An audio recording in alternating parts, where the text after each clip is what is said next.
Welcome to another edition of Interruptions. I'm your host, Otis Smith. Today I got a up and coming new artist, very brilliant singer. He's able to sing opera, R&B, pop, gospel. He is a phenomenal singer. So we're going to get into his musical journey. I'm talking no other. If you don't know him, I'm talking about Mario Bryant. How you doing, sir? I'm doing awesome. How you doing? I'm doing okay. I don't want to go too far back. A lot of times people like to try to go way back into your childhood and reach Uh-huh. back and all that kind of. We don't have time for that today. Okay.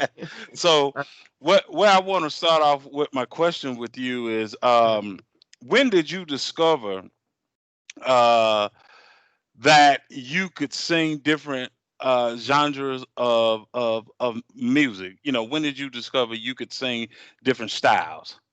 well, of course, I was raised in a church, gospel, Okay. Pentecostal. Okay, and then I went to Cerritos College. I grew up in Cerritos College, and I took up classical music, opera. Okay.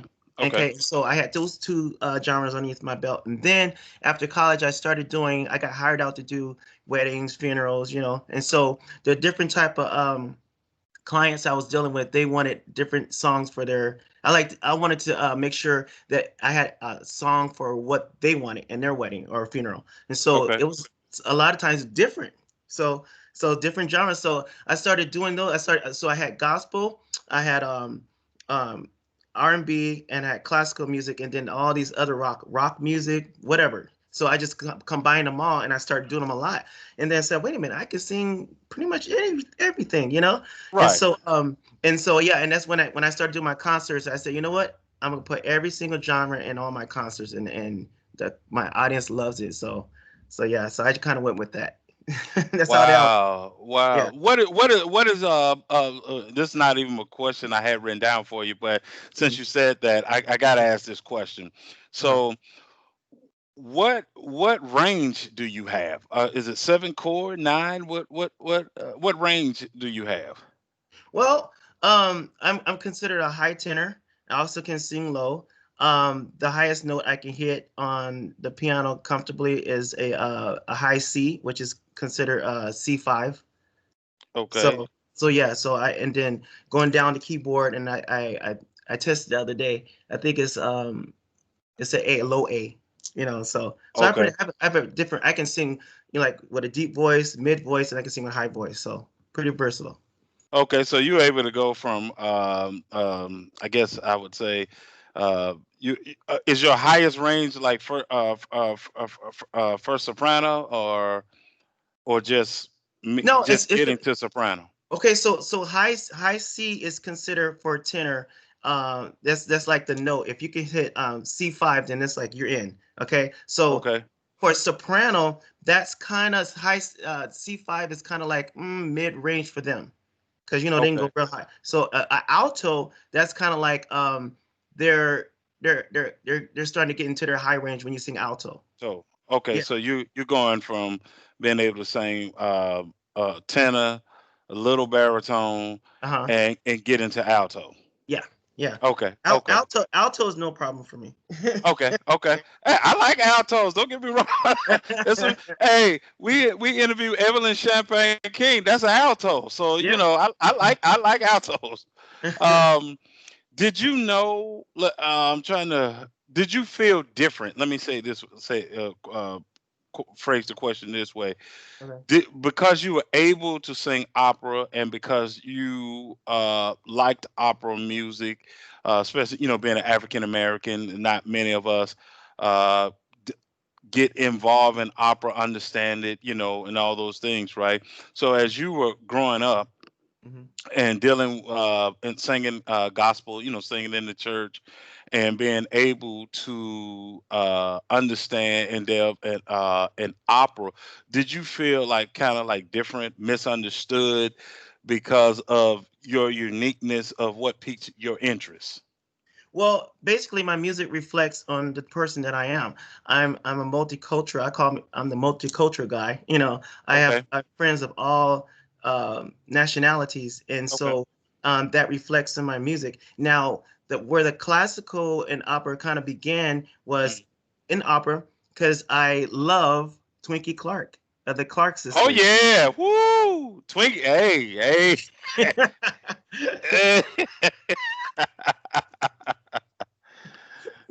Yeah, because people don't know that much about her.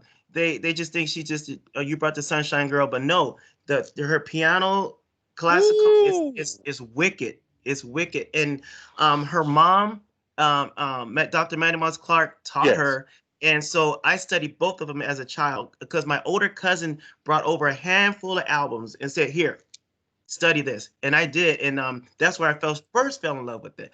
But so far as being looked at different, you see opera, but they actually, when I bust out and sing Nesu Dorma, I mean it's respected all over. I mean everybody loves the way I sing classical music, and so I didn't get any really kickback from that. I got Sure. praise like wow, this accomplishment.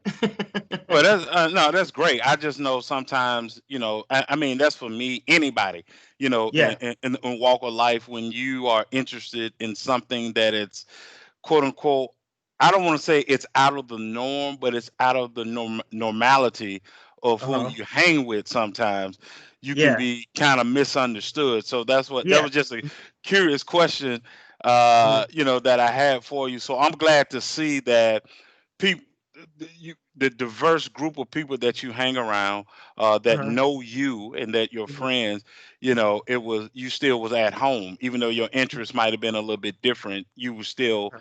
at home and didn't feel like you were out of place. But So that's great.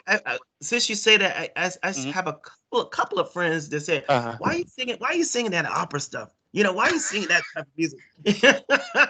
I'm like, it's like when I sing opera, it kind of gospel and opera are kind of the same thing. It's like you feel it comes from the soul, So it's kind of similar in the same way. But yeah, I got kickback from a couple of friends. But once I started getting real good at it and started doing it in my concerts, then I didn't hear it no more. Did you find that the opera also helped train you vocally for different other? Yeah, I thought you would say that. Yeah, because that's that. You can't sing that lazy. You can't just go out No, there. oh no. Because you know what? I notice when I sing, because I'm a passionate singer and I give my all every single time I sing. But when I Hmm. sing gospel, not knocking gospel, I love gospel. I get hoarse. you know if I sing continuous for a long time, growing up in church. But when I got into the opera training, it helped me breathe and diaphragm and all Sure, that training. And then I brought it over to gospel, and then it helped that. And so it preserved your voice. It gives you sure. gospel. I always tell singers, if you want good training, a study. You don't have to become Pavarotti. Just Okay, just get that training and put it in all your pop, R&B. It works. The I'm basic glad you said fundamentals of the training. fundamentals of it. Yeah. Okay. Mm-hmm. Well, it leads into my next question for you. So, can Okay. you, for the audience that'll be watching this, can you explain the difference vocally that Hmm. you have to use when you're doing R&B, pop, gospel, and opera? Okay. So opera, of course, you have to sing the songs correct the way they were written. Okay. you can't you First of can't all, deviate. You can't deviate okay, because there's an opera community out there that will criticize you big time if you okay, deviate. And okay, and and trust me, I've have been encountered with that. okay, And okay, so far as pop, so far as pop and R&B, of course R&B is more soulful, you use more runs, and it's kind of like blues, church based, but pop is more more like simple, where everybody can that listen to a pop song can join in and sing along sure, with. So gospel. Another thing I hear from gospel singers is like you have to be sanctified, you have to be prayed up, you have to be anointed. sure, And that plays a big part in it. And then when it comes to R&B, you have to learn the styles like Stevie Wonder, like the old greats. Study okay, them, and then match yourself up with them. and make your own, split out and make your own style and then come out with it or whatever. But yeah, there's a difference in delivery and performing. Yeah, especially with the difference between opera and gospel. Yeah.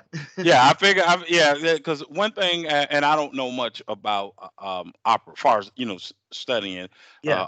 opera, but I do know with gospel and just like yourself, raised in a church. I sung in a church choir. Mhm. Man, we had the bad. Listen, man, we had the baddest church choir in the city of Atlanta, man. The Young Woo! Voices of Elizabeth, man. If you can find anybody to tell you about the '80s, I'm here in Atlanta. I'm trying to tell you, man. I'm trying to tell you. So, my good friend Richard Wingo in the group Jagged Edge, he sung in the Young Voices. So, and like Mhm, yourself, he studied different types of music. But the thing I do know about gospel, like you said, mhm, uh not just the anointing part of it, mhm. because you want to be able to convey your ministry or your testimony through the Right, song. right. But Uh-huh. some songs, that's why I asked you, did the opera part help train you? Because as you know, some songs and gospel are a little bit difficult to Mhm. sing because you're actually telling a story. Yes. So if you don't have a testimony or something inside you to tell, it makes the song seem a little boring. Because Yeah, yeah. yeah, Uh, so I'm glad you've done your homework. yeah. Oh yeah. So what do you believe, Mario, that you're gonna bring to the music industry that's about far as you yourself, your personality, who you are? What Mhm. do you believe that you will bring that will be different and that will be something that the music industry will need? Okay. Um, in my concerts, what I try to bring is, first of all, love. And when I look into the audience, I see more than just one race. I see Hmm. I see white, I see Asian, I see Indian, whatever. They're there, and Okay. so for them to come to the concert, all their beliefs that they believe in, or whatever, and sit next to a person that's not the same race and whatever, and sit there, enjoy the concert, laugh, sing along, cry, whatever that's going on, is to me is just amazing. And the first time I did a concert was 2018. I did my concert and I literally stood there and cried on stage like a baby. Oh They're teasing wow. me. They're teasing me afterwards. That's right. But anyways, well, first of all, I couldn't believe that I sold out my concert. And second of all, I have all these people who are just, you know, I started to think about who told me to stop, who told me to, you wasn't going to make it. And I just sit there and cry because I'm like, all these people are here for me and want to hear me sing. So that was amazing by itself. But anyways, I just want to convey to the audience, the people to come, or to the music industry, is love. I want to convey breaking racial barriers, and Gotcha. because music is a gift to all of us. It can bring together everybody, and they can just like Yes. put down all their whatever the beefs or whatever they have and just enjoy themselves. And plus I consider myself to be a real humble guy.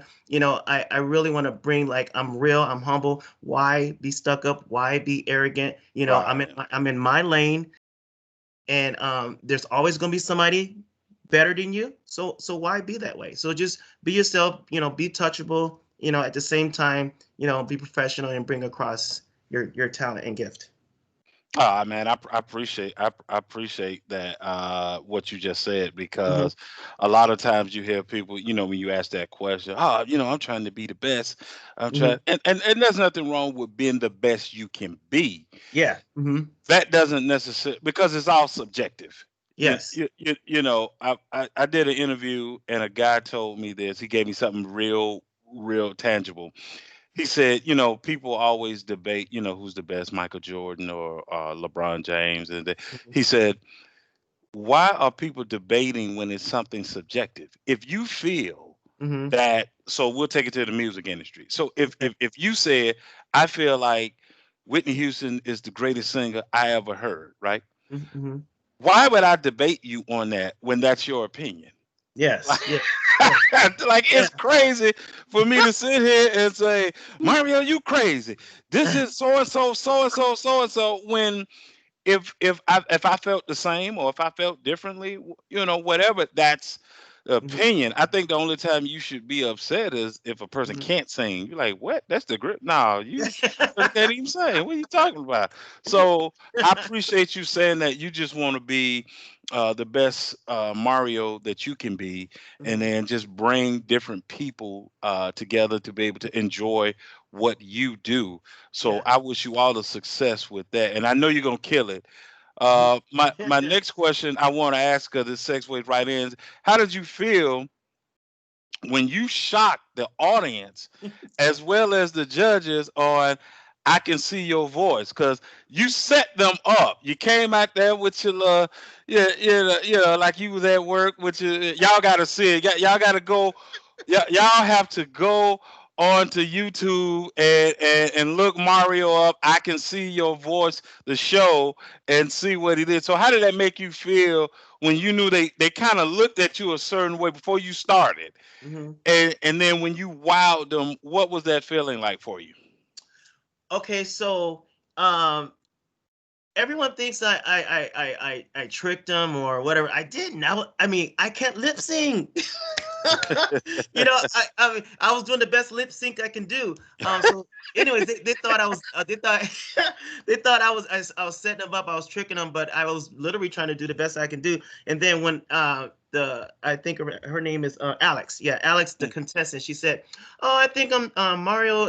This what she said. The supermarket clerk is a bad singer. I'm locking it in." And I said, "Oh yeah," but but the judges were saying so much stuff that wasn't even aired, Right. and I started to react. And of course, on the show, you have producers in your ear. In your ear. Right. Yeah, and they said something, and then it wasn't correct. And my eyes, we couldn't say anything, but my eyes said it all. I think I squinched my eyes or something. And then the producer said, "Supermarket clerk, do not respond. Keep it together." And I was like, ah. But once they all said that I wasn't a good singer, I said, "Okay, I'll show you. I'll show you." Yep. That's man. Listen,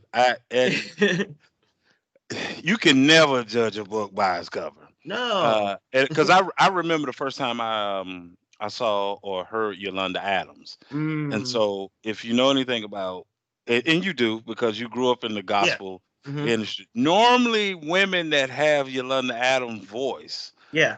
are larger, you Yeah. know, women. And so, Uh-huh. when you have at that time, a real thin, Hmm. skinny, tall woman, and to belt out, you're like, oh, wait a minute, game changer. And that's what you did. You belted, oh, game changer. So, Wow. Yeah, I was in the zone. I totally prepared myself all week, and I said this is my first time on national TV. I said I get this my one chance. I can't screw it up. I gotta So I was in the zone, and I had a lot of rehearsal, a lot of prayer. Boom, it happened. well. Now you had another significant event. I think that this was before that show, but Mhm. you was on the Arsenio Hall show. Yeah. Eh, Okay. So yeah, with the Arsenio Hall show, uh, my father, being the preacher that he is, mhm. everything was a sin, So we weren't allowed to watch Arsenio Hall. So Okay. when he would go to bed, I'll sneak downstairs and watch it, like. And I said, I'm watching Arsenio. And so when I got to the age, I think it was 18 or whatever, I headed out to Hollywood and to go see the show in person. And so the warm up guy said, anybody can sing, and my friends all right here, he can sing, And so he brought the mic up to me, and I started singing, how do I, and then the Uh-huh. crowd's like going crazy. He said, stop, come down here, come down here. So I went down to the stage, and I looked to I think his name was Chuck, the music director, and I said, the key of E, Okay. please. And I just busted out, and the audience went crazy, and I think I got the bug right there. I was like, I want to do this. But that's what I'm saying. That's amazing. That's a testament. And I know you also credit your mother a lot for giving you that scripture that your gift will make room for you. Yep. And so I will, and that is true. A lot of people don't realize that's a scripture. A lot of Yes. you know how it is today. People don't really want to say where they got that from. Yeah, yeah. Yep. It's like, no, that's the scripture, bro. That's the word. That's the word. But I will say with you going forward, not only will your gift make room for you, but your Mhm, integrity will mhm. keep you. Yes. Because Yes. many people come and some people leave just as fast as they came. Yep. Yep. So please make sure you hold tight to your integrity and the things that you believe, Mhm, and stand on that. Don't let anyone move you off and change you on that. mhm, I'm going to most definitely be rooting for you, and like you say, you're living your dream. I'm living mine when I get to interview people like yourself. And mhm. I can say, trust me, I'll be the one in Atlanta talking about, oh, I knew him when he wasn't nobody. I, I, I knew him when he used to go down the street and get them nine laters,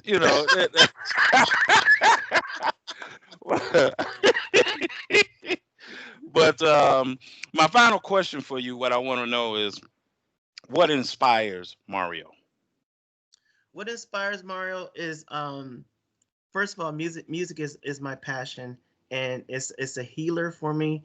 Anything I go through in my life, I head straight to the piano, and I'm it's like magic. I want to see what comes out, and by the end of my rehearsal, it heals me, and I just really want to convey to everybody love. I want to convey to everybody togetherness, breaking racial barriers, and bring everybody together. That is my passion. I mean, that's me as a person, because people always tell me, "Oh, or you're the coolest. You're cool to talk to, and you can talk to anybody. Anybody, everybody loves you." So my thing is bringing everybody together to enjoy, and thank God I can use the gift of music to bring everybody together, and that's what drives me with music, and bring um, me to love music so much, because it's a healer, and it can bring people together, and God blessed me with a gift and a talent to be able to do that, and so.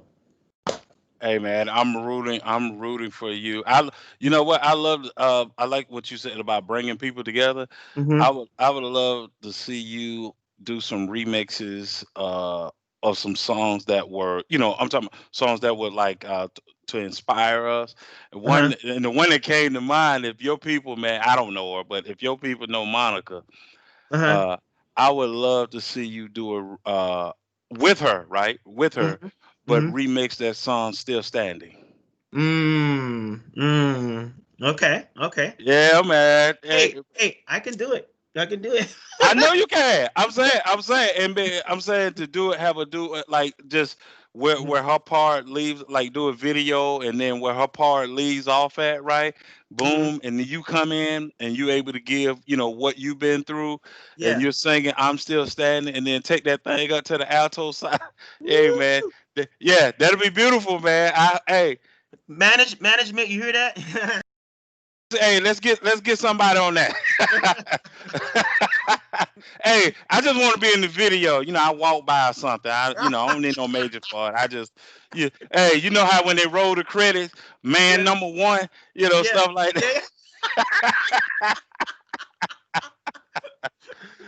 Oh So I man. appreciate you, man, coming on the show. Thank you too. I'd love to have you back on, maybe Mhm. partnering you up with maybe some other you like Evelyn Uh-huh. Champagne King or Lenny Williams, Mhm. somebody like that. Let the Mhm. young gun like yourself talk to, Uh-huh. one of the OGs in the Uh-huh. game, and Mhm. do something like that. So please continue to stay safe and also make sure you stay blessed, man. And we're gonna be Yes. watching and rooting for you. Yes. I told your people I'll air this out on the 20th Okay. Okay. 20th this month? this month. Yeah. Okay. I'm Okay. I'm sorry, not hold up. Not the 20th. I'm sorry. The 4th. December the Oh, 4th okay. is what I gave. Sorry. Okay. December the 4th at 7:30. 7:30. Okay, cool. 7:30. Okay. I will air it out. So I appreciate you, man. I Once appreciate you. again, Thank you